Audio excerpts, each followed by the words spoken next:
Bukan yang mana? Iya buruan, makanya lu ketawa doang lu ah. Siapa ini Pak? Luga. Ayo buruan. Oh, Ya. Lu. Biar nanti gimana caranya Ibu Ani mengendalikan luga tambunan? Alkitab ayat-ayatnya bukan Bu Ani. Ani mah nggak bisa berbuat apa-apa lah ya. Alkitab tuh yang menunjukkan siapa luga tambunan. Betul. Ya kan? Aku coba telepon coba Pak Lamsen nih, coba ya, sebentar. Mana Pak Luga dulu? Ya, ini lagi sebentar lagi mau masuk. Coba teman-teman yang ada yang menonton di sini yang menganut Trinitas silahkan masuk kemari, diskusi baik-baik di sini kita ya. Nah, ini udah masuk nih. Bentar ya. Oke. Jadi itu ya Bu ya, artinya memang tidak ada Yesus pernah mengajarkan Trinitas. Yesus nggak pernah ya Bu ya? Tidak, kan sudah diketahui bahwa Trinitas itu munculnya tahun 318. Sebelum itu ketuhanan sesembahan kepada satu yang esa, yaitu YHWH. Tuhannya Yesus, Allahnya Yesus, Tuhannya dan Allahnya para nabi sebelum Yesus itu YHWH. Iya. Allah Israel yang esa itu. Betul. Gak, maju lu gak? Lu kenapa masih menuhankan Yesus lo? Jurus apa lagi? Ibu ini mualaf. Bukan. Kristen dia. Islam. Kristen. Agamanya apa? Ya tak. Jawab Bu. Kristen. Pengikut Terus Kristus. kalau Kristen kok nantang saya? Bukan nantang, mau diskusi, aku yang ngajak. Oh. Saya sudah Bang Luga, saya beberapa kali nonton videonya Bang Luga juga. Tapi saya di sini juga saya atas undangan Bang Handi. Saya dialog atau bicara kepada siapa saja. Tapi yang terpenting yang saya sampaikan adalah ayat-ayat Alkitab ya. Gitu. Nah terus apa yang Makna dan artinya. sama Kristen ditanya? Kenapa Kak? Dia Unitarian, Saksi Yehova. Ya kurang lebih sama. Ya bisalah, semua saya pelajari kok Bang Luga. Menurut Ibu Yesus itu pencipta bukan? Kalau kita membaca di Yesaya 45 ayat 6 dan 5, 6 dan 12 bahwa akulah YHWH, tidak ada Allah yang lain selain akulah sang pencipta yang menciptakan langit dan bumi dan manusia. Jadi yang disebut sang pencipta, Allah yang maha kuasa, Allah yang maha tinggi, pemilik alam semesta ini ya Bapaknya Yesus. Bapaknya Yesus ya YHWH itu. Oh jadi Yesus itu ciptaan? Ya. Oh berarti Ibu Unitarian. Ibu kenal dengan Pras Donald? Kenal? Rasional, Denny Irawan, Bobson, itu Unitarian. Termasuk saksi-saksi Yehova juga tidak bilang kalau Yesus itu YHWH ya. Yesus itu Ya. anak Allah yang diciptakan ya. Karena Ya. memang Alkitab mengatakan itu Bang Luga, bukan karena kemauan kita sendiri, tetapi memang kita pelajari. Ah, Dan jadi sebenarnya gini. Alkitab mengatakan itu sesuai dengan ayat-ayatnya. Iya. Tapi gini, kok Bang Luga tadi mengatakan Yesus bukan pencipta, emang menurut Bang Luga gimana? Yesus pencipta dong. Yesus itu kan hatinya Bapa, satu dengan Bapa. Ya Bapa itu juga. Kalau hatinya Bapa bukan dia Bapa dong. Ada orang hatinya kok. Hati itu kan firman. Firman itu kan tinggal di dalam hati. Berarti Bang Luga juga sama aja Trinitas ya pengertiannya ya. Ya. Walaupun Trinitas juga kadang-kadang tidak percaya dengan saya karena statement saya itu terlalu ekstrim. Kalau Trinitas kan dia hanya mau mengatakan Allah itu 3 hakikat, lalu dia nggak sanggup lagi menjabarkan. Itulah Trinitas. Hanya mengatakan bahwa bukan anak bukan Bapa, tapi ketiganya adalah Allah, satu hakikat. Jadi sampai di situ, nggak mampu lagi dia untuk mendetailkan itu. Padahal kan kalau itu nggak didetailkan kan sama juga sampah sebenarnya. Orang nggak akan ngerti Bapa bukan anak, satu hakikat. Hakikatnya itu apa artinya? Kita harus menerjemahkan ke bahasa yang lebih sederhana supaya ngerti. Tapi orang Tritunggal pun nggak mampu ke situ. Jadi Bang Luga menyembah anak, Yesus kan anak Allah. Oh, Bukan menyembah Bapa. kata Yesus, Bapa nggak bisa ngapa-ngapain, nggak bisa menjadikan langit dan bumi. Yesus nggak mau. Kalau Yesus nggak mau mati di kayu salib, maka ya dia, Bapa bukan Tuhan jadinya. Demikian juga sebaliknya, tanpa Bapa Yesus juga bukan Tuhan. Tanpa Yesus, Bapa juga bukan Tuhan. Sama seperti suami istri. Kalau nggak ada sperma, kalau nggak ada sel telur bergabung dengan sperma, nggak akan ada anak gitu loh. Kalau cuma sel telur doang nggak ada sperma juga nggak akan anak. Demikian juga sebaliknya. Jadi sperma dan sel telur baru menjadi anak. Demikian juga bapak dan anak. Baru Tuhan. Kalau nggak bergabung bukan Tuhan namanya. Nggak tahu apa namanya. Kucing namanya. Bang Luga kalau ngomong ceplos-ceplos kayak gitu ya, ekstrim memang ya. Oh iya dong. Dan itu tidak ada di Bible ya? Ada dong. Nggak ada. Makanya kita kalau baca Alkitab itu harus minta Roh Kudus. Jadi jangan pakai kemampuan otak. Itu bukan. Kok Bang Luga ngaku-ngaku nabi? Loh, nabi mengatakan nabi udah habis siapa? Yang mengatakan nabi udah habis kan semua orang Islam. Saya Nabi bacakan itu sampai satu. hari kiamat. Nanti saya bacakan ayat untuk Bang Luga ya. Saya akan bacakan Matius 24 ayat 23 dan 24. Ya, silakan. Bang Andi saya bacakan ya, nanti Bang Andi bisa menanggapinya ya. Lanjut. Ayat yang ke-23 mengatakan, pada waktu itu jika orang berkata kepada kamu, lihat Mesias atau Kristus ada di sini atau Mesias ada di sana, jangan kamu percaya. Sebab Mesias palsu, Kristus palsu, nabi-nabi palsu akan muncul dan mereka akan mengadakan tanda-tanda yang dahsyat dan mujizat-mujizat sehingga sekiranya mungkin mereka menyesatkan orang-orang pilihan juga. Ya, jadi Yesus sudah berpesan kepada murid-muridnya, kepada pengikutnya, jangan percaya kalau ada orang yang mengadakan mujizat-mujizat dan mengatakan, oh itu Yesus, oh itu Kristus, oh itu Nabi. Jangan kamu percaya. Itu Udah, adalah gitu aja. palsu. Cuma gitu aja bantahannya. Gak ada yang lebih serem lagi. Itu satu ya. Itu satu. Di Matius 7 ayat 15 dikatakan waspadalah terhadap nabi-nabi palsu. Seperti apa sih nabi palsu? Kok ditulis di Nabi Matius? Ya. Jadi di situ kalau dibaca sampai ayat 23 bahwa menjadi murid Yesus yang sejati itu dilihat dari buahnya per individu. Maksudnya begitu ya. Jadi ayat yang ke-21 mengatakan tidak semua orang yang mengaku Kristen akan masuk surga, tapi hanya dia yang melakukan kehendak Bapa yang di surga. Ayat ke-22 dikatakan pada zaman akhir banyak orang yang bermujizat, menyembuhkan dalam nama Yesus, bermujizat dalam nama Yesus, mengusir setan dalam nama Yesus, ya. Tapi ayat ke-23 mengatakan Yesus tidak mengenal yang seperti itu, malah akan dienyahkan. Jadi di gerejaku, kelompokku, di seluruh bola bumi ini tidak ada yang mengadakan mujizat-mujizat seperti Bang Luga. Kenapa? Karena di 1 Korintus 13 ayat 8 dan 10 ya, 1 Korintus 13 ayat 8 yang sampai 10 dikatakan hanya kasih yang tidak akan berkesudahan. Mujizat akan berakhir, bahasa roh akan berhenti setelah yang sempurna itu tiba, yaitu setelah Bible selesai penulisannya. Jadi memang di Bible, di Alkitab itu ada mujizat-mujizat, ada kuasa penyembuhan-penyembuhan. Itu selama Bible belum sempurna, selama Alkitab belum selesai ditulis. Selesainya ditulis adalah tahun 98 Masehi. Seperti itu. Jadi kami tidak ada yang seperti itu ya, kelompok kami. Jadi itu ayat-ayat tadi sebenarnya itu buat khusus Bang. Jadi mujizat tidak ada setelah dikanonkan. Apakah cuma alasan itu? Masuk akal nggak alasan itu?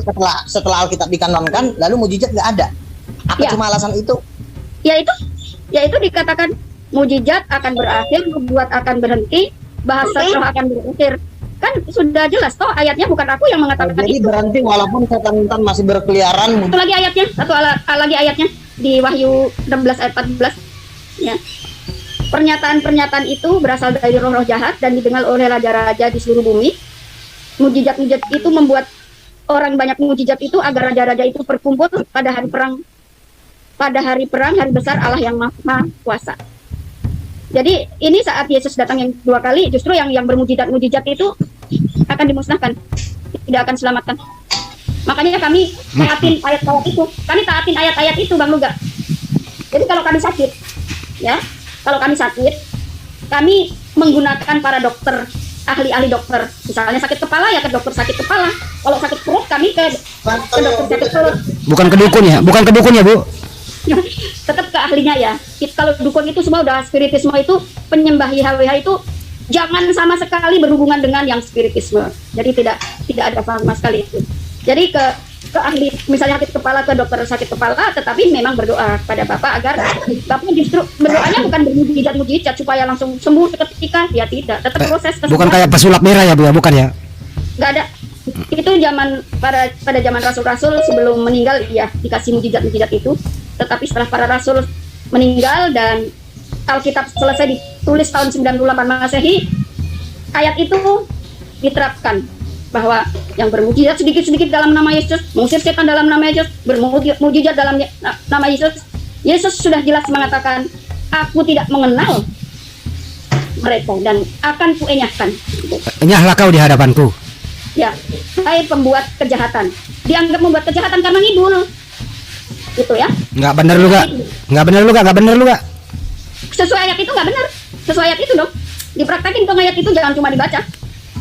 Nggak benar lu gak? Jangan. Udahlah gak, berhentilah gitu-gituan lah gak. Kalau sakit ya ke dokter aja. Ibu ini berdebatnya jurusnya masih jurus dasar ini. Ibarat kata kalau nyakar masih pakai cakar anak kucing. Firman Allah seperti itu ya. Jadi kami ikutin. Berarti kan bangsanya kan menyangkal ayat itu dong. Tidak taat ayat itu dong. Menentang dong, berarti menentang firman Allah itu namanya. Roh Kudus itu tidak Ngomongnya gantian dong. Ibu-ibu kok ngomong mulu. Ya udah, lu lagi gak? Biar dulu Bu, dengerin dulu Bu apa alasannya. Ya, lu lagi. Sesuai Alkitab ya. Oke. Jadi gini, kita kalau mau mengklaim sesuatu itu juga harus ada modal, nggak boleh cuma mau modal-modal ngomong ini ayatnya. Gimana kalau kamu salah menafsirkan kitab suci? Kamu, Yesus berkata, tanda-tanda ini akan menyertai orang yang percaya. Markus 16. Tanda-tandanya ada. Ibu murid Yesus, tanda-tandanya harus ada. Nah, tanda-tanda itu ibu nggak punya, karena ibu cuma mengatakan ini bukan mujizat, ini mujizat palsu. Nah, membuktikan itu mujizat palsu gimana caranya? Nggak bisa cuma bilang, oh ini ayatnya, nggak bisa. Ayat juga iblis juga bisa main-main ayat. Bisa. Wah, Nah, kita harus bisa membuktikannya, bukan membacakan ayat. Membacakan ayat dengan membuktikan itu bukan sesuatu hal yang sama. Nah, sekarang gimana caranya Anda membuktikan kalau itu mujizat palsu? Satu-satunya cara adalah Anda membuat mujizat yang lebih hebat 2 kali lipat dari situ. Misalnya, kalau Luga mencelikkan mata orang buta, ibu harus bisa mencelikkan 20 orang minimal. Baru ibu boleh mengatakan mujizat saya mujizat palsu. Kalau cuma ngomong-ngomong doang, masa modal congor doang mengatakan itu mujizat palsu, nggak bisa begitu. Kalau saya berani mengatakan misalnya Sidim Samsudin mujizat palsu, saya bikin 2 kali lipat. Misalnya Sidim Samsudin terbang, saya bikin lebih 50 kali lipat lebih hebat dari situ. Jangan nggak ada mujizat itu palsu dengan mencomot ayat ini ada mujizat palsu. Lu tau dari mana kalau itu palsu? Di dalam diri kamu juga nggak ketahuan kamu murid Tuhan apa enggak, karena banyak nih penipu. Kasus 378 sekarang pasal penipuan. Kamu bilang menurut ibu itu karena lu jual Yesus gak? Iya, bikinlah mujizat 2 kali lipat. Setelah dia bikin mujizat 2 kali lipat, baru dia ngomong juga mujizat palsu. Begitu, ada modalnya, jangan cuma modal bacot, nggak boleh. Apa mujizat kalian tuh? Nggak ada, ya udah tidur. Kalau nggak ada mujizat tidur. Udah gantian, silakan Bu. Ya, jadi kelompok aku itu mentaati firman Allah, tidak pernah menyangkal yang mana yang harus dikerjakan, mana yang harus dilakukan, mana yang diperkenan oleh Bapa melalui ajaran Yesus, itulah yang kami lakukan. Kalau ayatnya saja sudah mengatakan bahwa kalau yang bermujizat, kalau yang sedikit-sedikit dalam nama Yesus, membuat mujizat dalam nama Yesus, mengusir setan dalam nama Yesus, itu kata-katanya jelas kok bahwa ayat itu tidak cukup membuktikan itu, Anda boleh mengatakan orang mujizat palsu. Ayat itu nggak cukup, harus pembuktian. Misalnya gini, Luga miskin, berapa duitnya Luga? 2 juta. Kau tunjukkan kalau kau duit kau lebih banyak. Oh, saya duit 10M. Jadi harus ada pembuktian, bukan cuma oh itu ayatnya begitu, itu ayatnya begitu. Ya iblis juga bisa menafsirkan ayat sesuka hatinya. Harus ada pembuktian. Apa pembuktian? Nah, pembuktian itu menyangkal mujizat, pembuktiannya wajib mujizat. Nggak bisa pembuktian oh ini ayatnya nggak bisa begitu, ntar lu diusir orang. Nah, itu kan kata Luga, bukan kata Alkitab, bukan kata firman Allah. Di pengadilan pun kalau Anda mengatakan orang maling, lalu nggak ada buktinya, Anda diusir, dilempar pakai asbak. Hati-hati. Ini nggak ngomongin pengadilan nggak? Ini ngomongin data yang ada di Bible. Kita ngomongin kebenaran, Ngomong bukan data. ayat-ayat Bible ya, ayat-ayat Bible ya. Enggak. Kita ngomong kebenaran. Kebenaran itu pengadilan. Kalau nggak Iya, ada bukti, kebenaran dibuang bagaimana? dong. Kebenaran firman Allah dong. Bible itu juga butuh pembuktian kan. Bible itu ngomong kebenaran. Kebenaran itu butuh pembuktian. Bukan cuma diomong-omongin. Enak aja loh. Nah, udah. Sekarang saya Bang Luga saya ajak melihat bagaimana Nabi Musa dan Harun waktu datang ke Firaun. Nabi Musa mujizatnya dari YHWH, mengubah ular bisa tongkat menjadi ular. Demikian juga orang-orangnya Firaun ya juga bisa membuat mujizat. Ya. Jadi kita bisa melihat mujizat yang dari ilahi, keilahian dari YHWH itu yang mana kita bisa melihat. Ya kan? Karena Memang dua-duanya ditunjukkan. Ini kau nggak ada nunjukin apa-apa. Kau bilang saya mujizat palsu. Katakanlah saya Firaun. Kau Musa. Loh, Lalu saya bikin kan mujizat. sesuai ayatnya, kan sesuai Bentar. ayatnya tuh. Sesuai Saya kan, ayatnya. iya katakanlah saya Firaun kan. Saya bikin mujizat. Lalu kau datang sebagai Musa. Mujizat apa yang kau tunjukkan kepada saya untuk mengatakan saya mujizat palsu? Musa kan nunjukin mujizat. Kau nunjukin apa? Ya kan Musa juga jelas dari YHWH sedangkan Iya, lu dari sekarang awal kamu mengklaim saya mujizat palsu. Yang mujizat yang perlu kau tunjukkan untuk membuktikan saya mujizat palsu kan harus ada. Sama seperti Musa menunjukkan mujizat di depan Firaun, Anda pun menunjukkan mujizat di depan saya. Apa yang Anda tunjukkan? enggak. Ayat Nggak ada. itu Ya udah, jualan sayur aja kalau nggak ada. Ayat itu hanya untuk membandingkan bahwa Berarti kau jual nabi bisa kau. bermujizat. Itu namanya nipu. Nipu berarti kamu. Kau jual Musa kau orang, mujizat. orang kita justru tidak mau karena taatin firman. Kok firman mengatakan Yesus bilang aku tidak mengenal murid Kristus yang seperti itu. Bukan masalah ayat, pembuktian Ya? Anda itu apa? Kalau itu ayatnya buat saya itu pembuktiannya apa? Apa Anda udah pernah ke sorga? Apa Anda udah pernah ketemu Tuhan? Enggak Apa begitu. buktinya? Bukan Nggak, masalah buktinya ayat, kayak pembuktiannya apa? Cara ngomongnya nggak kayak gitu. Orang ayatnya mengatakan bahwa Iya, ayatnya kalau misalnya ayat itu tidak salah tafsir, pembuktiannya kalau ayat itu tidak salah tafsir apa? kok salah tafsir orang itu jelas mengatakan bahwa Anda yang tidak bikin bisa mujizat. membenarkan tafsiran Gini, Anda cara membaca tanpa ada Alkitab itu begini, pembuktian. Bang. Cara membaca Alkitab itu begini.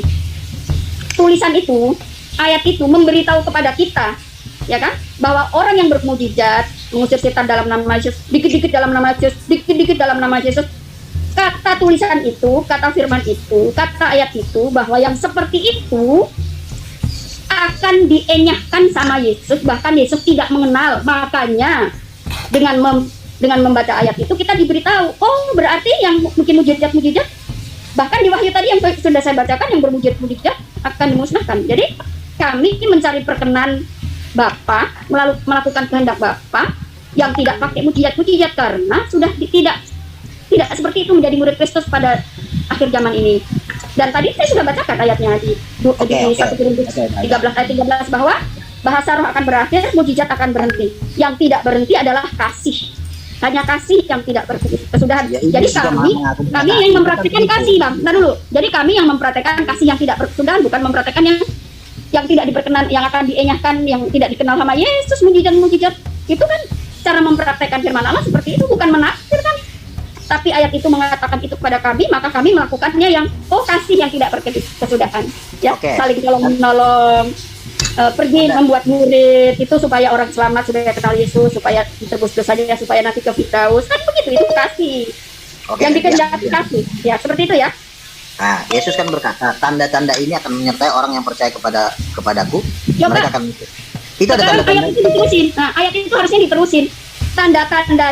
Tanda-tanda yang menyertai itu adalah apabila minum racun pun tidak mati. Nggak diterusin kata-kata itu.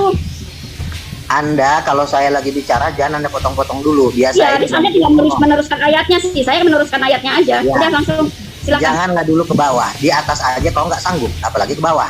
Ya, dan mengusir setan dalam nama Yesus nggak ada tanda itu di dalam diri kamu. Ya, terus orang Emang yang tidak mengusir diizinkan? Emang tidak jangan kamu potong, jangan kamu biasain saya lagi ngomong kamu Saya emang ngomong. tidak boleh. Kita mentaati Yesus. Kamu nggak mentaati Yesus, kamu menyangkal. Iya, Ayat-ayat ini itu waktu kamu Pak. kasih. Tolong dikasih timer aja nih. Ini ibu ini nggak bisa diatur ini. Saya lagi ngomong. Bisa, santai aja bisa kok. Santai aja gak? Aku berdua doang kok ngomong. Ngomong jangan dipotong-potong. Ya lanjut. Ngomong baru kau ngomong ya. Ya lanjut. Jadi gini. Orang yang mengusir setan atas nama Yesus itu damanya terdaftar di surga. Lukas 10 ayat 20. Tuhan, kami udah mengusir setan dalam namamu. Kata Yesus, janganlah bersukacita karena namamu terdaftar di surga. Jadi orang yang mengusir setan namanya terdaftar di surga. Petrus menyembuhkan orang lumpuh dalam nama Yesus. Apakah Petrus masuk neraka? Enggak. Lah, Justru namanya terdaftar di surga. Makanya jangan dipotong dulu, saya bilang. Kalau ibu nggak bisa potong-potong, mending ibu keluar aja deh. Nah, jadi orang yang mengusir setan atas nama Yesus namanya terdaftar di surga. Lukas 10 ayat 20 baca. Tuhan, kami udah mengusir setan dalam namamu. Kata Yesus, berbahagialah engkau karena namamu terdaftar di surga. Orang yang mengusir setan atas nama Yesus itu ditolak. Itu bukan karena dia mengusir setan atas nama Yesus, tapi karena dia setelah dia mengusir setan dia jadi sombong. Setelah dia mengusir setan dia bisa jatuh dalam dosa percabulan, bisa dalam dosa perzinahan. Makanya Tuhan bilang, tidak semua orang yang mengusir setan dalam nama Yesus langsung masuk surga. Apakah dia taat sama firman Tuhan? Apakah dia melakukan kehendak Tuhan? Jadi bukan cuma ngusir setan yang bisa masuk surga, ada salah syarat-syarat lain. Jadi harus semua firman itu dilakukan. Jadi, Anda tidak punya Roh Kudus, tidak punya mujizat. Kenapa Anda tidak punya mujizat? Karena Anda tidak punya Roh Kudus. Jadi Anda sebenarnya bukan murid Yesus. Anda cuma menjual nama Yesus. Itu namanya penipu, pembohong. Kita mempraktekkan, Pak, mempraktekkan semua ajaran Yesus kita praktekin. Kamu Yesus suruh ngusir setan, kamu nggak pernah ngusir setan atas nama Yesus. Itu sudah di stop tadi bilang.